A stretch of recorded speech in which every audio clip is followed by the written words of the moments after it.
बीजापुर गांव में एक किसान रहता था जिसका नाम रामा था।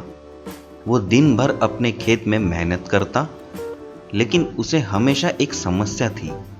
उसके खेत में जो कुआं था उसमें पानी नहीं था।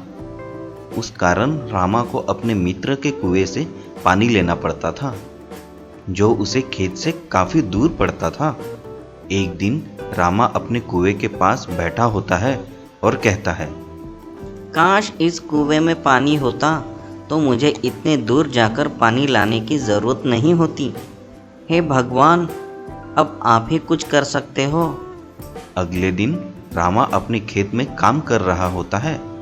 तभी एक साधु बाबा उसके पास आते हैं और कहते हैं, बेटा, क्या मैं तुम्हारे कुएं से पानी ले सकता हूँ?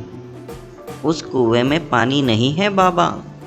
ये सुनकर साधु बाबा उस कुएं के पास जाते हैं और लोटे का पानी उस कुएं में डाल देते हैं और वहां से चले जाते हैं। कुछ देर बाद रामा अपने कुएं के पास आता है। तभी अचानक उस कुएं से एक परी बाहर आती है और कहती है, बोलो रामा, तुम्हें क्या चाहिए? आप कौन हैं? मैं इस कुएं की परी हूँ। मैं तुम्हारी इच्छा पूरी करने के लिए आई हूँ। तुम कुछ भी मांग सकते हो रामा। क्या आप सच कह रहे हो? हाँ रामा।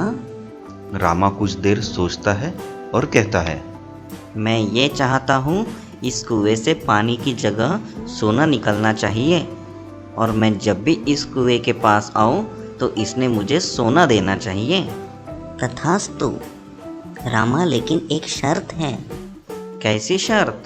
तुमने लालच में आकर ज्यादा सोने की मांग की तो तुम अपना सब कुछ खो दोगे। ये याद रखना रामा। हाँ, ठीक है। ये कहकर परी वहां से गायब हो जाती है और रामा कुएं से कहता है, हे सोने के कुएं, मुझे सोना दे दो। रामा के हाथों में बहुत सारा सोना आ जाता है और वो अपने घर निकलता है। रामा रोज उस कुएं के पास जाता और सोना लेकर घर आता। इस तरह उसने एक बड़ा घर और गाड़ियां खरीद ली। रामा का लालच दिन ब दिन बढ़ता जा रहा था और एक दिन वो सोचता है, मेरे पास अभी पैसे की कोई कमी नहीं है। अब मैं जो चाहूँ वो खरीद सकता हूँ। आज मैं सोने के कुएं से बहुत ज़्यादा सोने की मांग करता हूँ।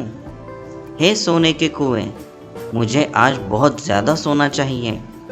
ये कहते ही अचानक सोने के कुएं से परी बाहर आती है और कहती है, रामा, लालच में आकर तुम अपनी शर्त भूल गए। अब शर्त के अनुसार मैं तुम्हारा सब कुछ छीन लूंगी। नहीं परी, मुझे माफ़ कर दो। मैंने तुम्हें चेतावनी दी थी रामा, पर लालच तुम पर हावी हो गया। अब कुछ ही पलों में तुम्हारा सब कुछ छीन जाएगा। ये कहकर परी वहां से गायब हो जाती है और रामा के पास अब ना ही बड़ा घर, गाड़ियां और ना ही उसके खेत बचे। तो दोस्तों, आपको इस कहानी से क्या सीख मिली, ये हमें कमेंट बॉक्स में कमेंट करके ज़रूर बताएं। और हाँ, हमारे चैनल को लाइक, शेयर और सब्सक्राइब करना ना भूलें। तो चलिए दोस्तों, अगली बार फिर मिलते हैं एक और नई कहानी के साथ। तब तक के लिए गुड बाय।